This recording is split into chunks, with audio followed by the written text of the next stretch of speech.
El Salvador's Bitcoin saga is a roller coaster of contradictions, and the latest chapter is stirring up more questions than answers.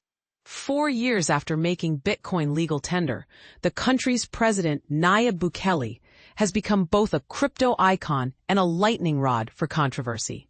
But here's where it gets tricky. While Bukele proudly announces daily Bitcoin purchases, the International Monetary Fund, IMF, insists these claims are baseless. So, who's telling the truth? And what does this mean for El Salvador's bold experiment with digital currency? Let's break it down. In 2022, Bukele, the 41-year-old leader known for his social media bravado, declared he would buy 1 Bitcoin per day for the national treasury. At today's prices, that's roughly $114,000 in digital assets each day. To celebrate the 4th anniversary of El Salvador's Bitcoin law in 2025, he even claimed to have purchased 21 BTC, $2.3 million in a single weekend, pushing the country's Bitcoin holdings past $700 million. Sounds impressive, right? But the IMF paints a different picture. Earlier this year, El Salvador struck a $1.4 billion deal with the IMF to stabilize its economy, which came with a catch. The country had to scale back its Bitcoin initiatives. Now, the IMF is publicly dismissing Bukele's buy announcements as bunk, citing internal tracking that shows no increase in government-owned Bitcoin. Instead, they claim the Bitcoin Reserve Fund's growth stems from wallet transfers, not new purchases. Yet blockchain data tells another story. Analytics platforms like Arkham show El Salvador's public wallets growing by 1 BTC daily, with deposits funneled through major exchanges like Binance and Bitfinex. So what's the real deal? Is Bukele secretly buying Bitcoin, or is he playing a clever game of financial sleight of hand? Here's the twist.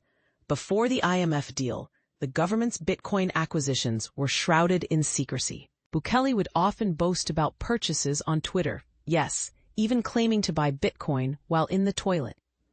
Now, with public wallets under scrutiny, experts are questioning whether the recent BTC inflows are truly new or just old coins shuffled around. Crypto analysts are divided.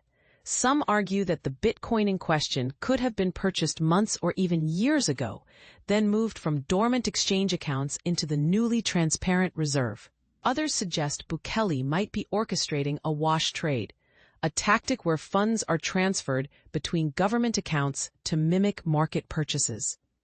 James Bosworth of Hexagon, a risk analysis firm, called this unprofessional management that obscures public accountability. This should be the people's money, not the president's personal crypto playground, he said. But Bukele isn't backing down. In a March 2025 tweet, he defiantly responded to IMF critics. No, it's not stopping. He framed Bitcoin as a symbol of resilience, claiming the country's commitment to digital gold would outlast international pressure or domestic dissent.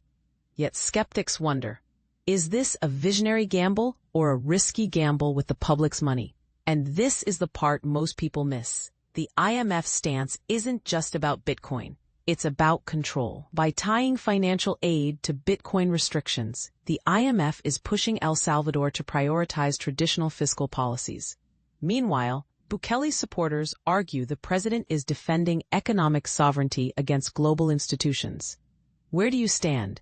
Is this a David versus Goliath showdown or a reckless experiment with no plan B? We'll leave you with a question. If Bitcoin's value crashes tomorrow, will El Salvador's reserves still be a lifeline or a ticking time bomb? Drop your thoughts in the comments. After all, in the world of crypto and politics, the only certainty is uncertainty.